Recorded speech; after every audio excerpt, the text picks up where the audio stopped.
যারা আমাকে ভোট দেন না তাদের সঙ্গে আমার খুব ভালো সম্পর্ক, যারা দেন তাদের সঙ্গে খাওয়ার দোকানে আমি তো এমনি চা খেতে ভালোবাসি। তাই আমি প্রতিদিন সকালবেলা রাসবিহারীতে একটা লেক মার্কেটে একটা দোকান আছে, তার নাম রাধুবাবুর চায়ের দোকান। আমি প্রত্যেকদিন সকালে বাড়িতে এক কাপ চা খেয়ে বেরোই, তারপরে সেকেন্ড চাটা ওখানেই খাই।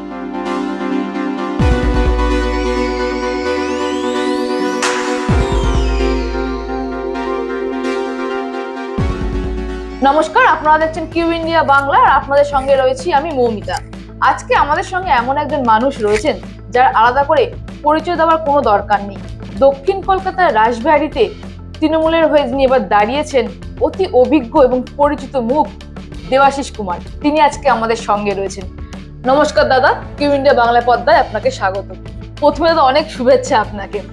দাদা, আপনি তো রাসবিহারীতে ঘরের ছেলে, ইতিমধ্যে দেওয়াল লিখন শুরু হয়ে গেছে, প্রচারে বেরিয়ে মানুষের কাছ থেকে এবারে কেমন রিয়াকশন পাচ্ছেন? হ্যাঁ, আমি তো রাসবিহারীতে ঘরের ছেলে, রাসবিহারীতে আমার জন্ম, রাসবিহারীতে বড় হওয়া, বুড়ো হওয়া। এই রাসবিহারীতে নতুন করে বলার কিছু নেই। আমার এটা একটা পরিবারের একটা বড় পরিবার, মানুষের সঙ্গে আমার এমনি যোগাযোগ ছিল। আর গত 5 বছর বিধায়ক হিসাবে এমন একটা দিনও যায়নি যে মানুষের সঙ্গে যোগাযোগ করি। এই জন্যে আমার নতুন প্রচার আমরা এখনো সেই অর্থে শুরু হয়নি, কিন্তু মানুষের সঙ্গে প্রচার মানে তো জনসংযোগ, সেটা আমার প্রতি 5 বছর ধরেই মানুষের সঙ্গে আছে। এবারে কি এক্সট্রা কোনো চ্যালেঞ্জ, কোনো ব্যাপার লাগছে, আলাদা করে চ্যালেঞ্জিং কিছু মনে হচ্ছে? প্রতিটি নির্বাচনই আমার কাছে চ্যালেঞ্জ।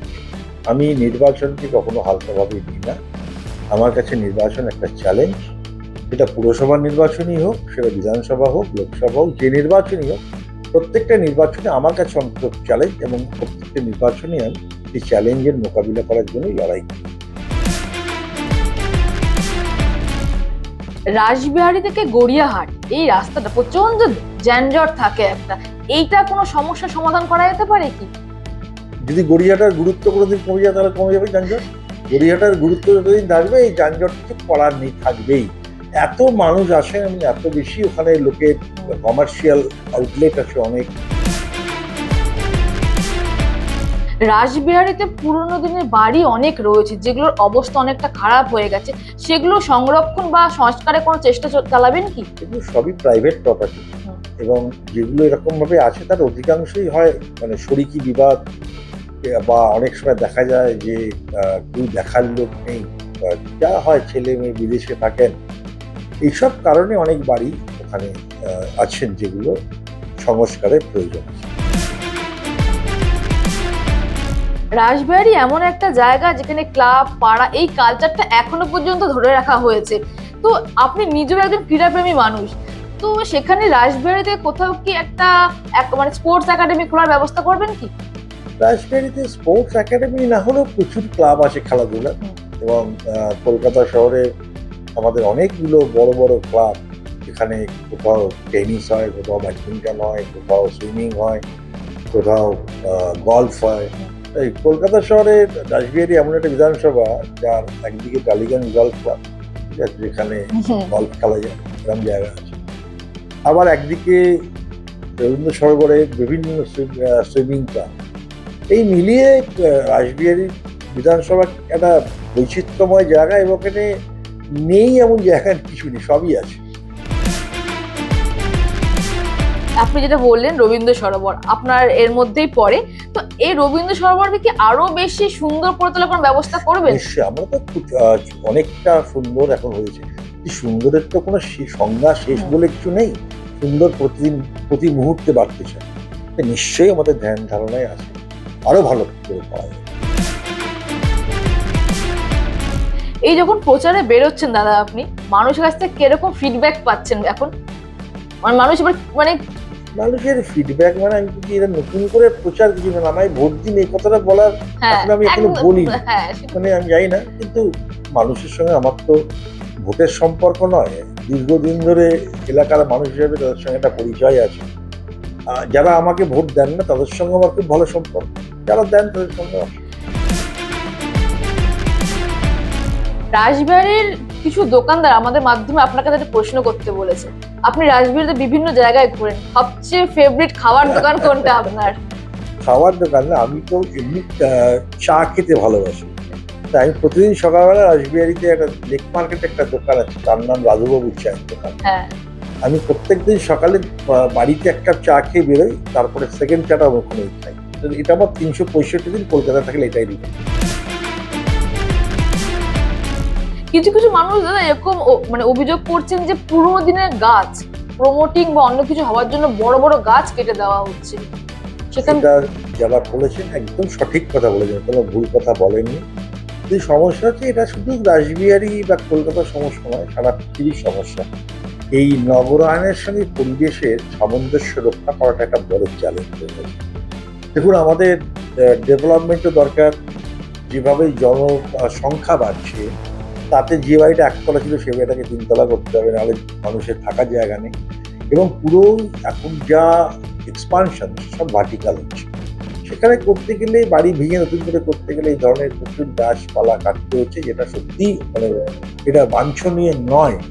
এটা একটা আমাদের সবার কাছে খুব বড় চ্যালেঞ্জ যে নগরায়ন এবং পরিবেশ দুটো একসঙ্গে বজায় রাখা। দাদা এবারে তো অনেক নতুন মুখ, যারা তরুণ তারা এবারে ভোট দেবে, তাদের উদ্দেশ্যে কি বলবেন?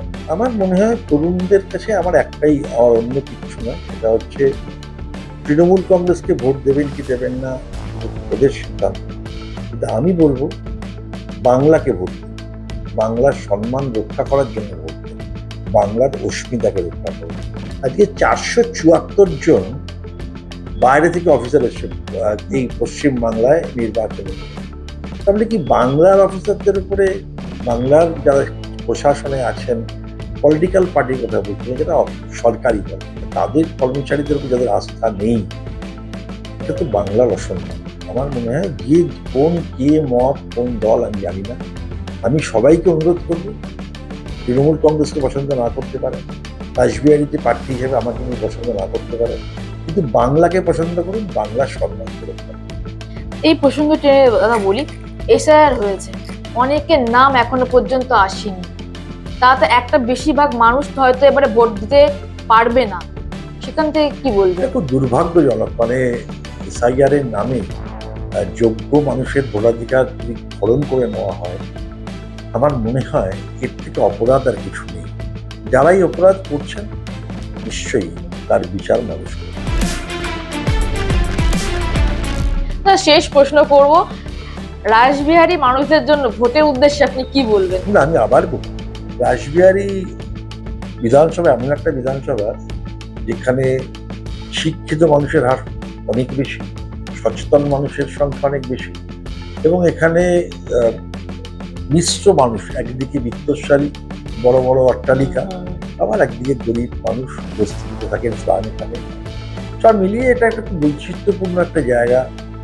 এখানে মানে কি নেই, হিন্দুদের সব থেকে বড় পীঠস্থান কালীঘাট, সেটা রাসবিহারীতে। আমাদের মুসলিমদের টিপু সুলতানের মসজিদ রাসবিহারীতে। পাঞ্জাবিদের দুটো গুরুদ্বারা, রাসবিহারী গুরুদ্বারা, বেহালা গুরুদ্বারা, দুটো ওখানে। সারা বাংলায় একটাই গ্রিক চার্চ আছে, সেটাও রাসবিহারীতে। তাই এটা একটা অন্য ধরনের বিধানসভা। এখানে একদিকে সাউথ সিটির মতো অট্টালিকা আছে, আবার একদিকে টালিগঞ্জ রোডের বস্তি। সব মিলিয়ে আমার একটাই, সব মানুষের কাছে আমার একটাই আবেদন, সেটা হচ্ছে বাংলার অস্মিতাকে রক্ষা।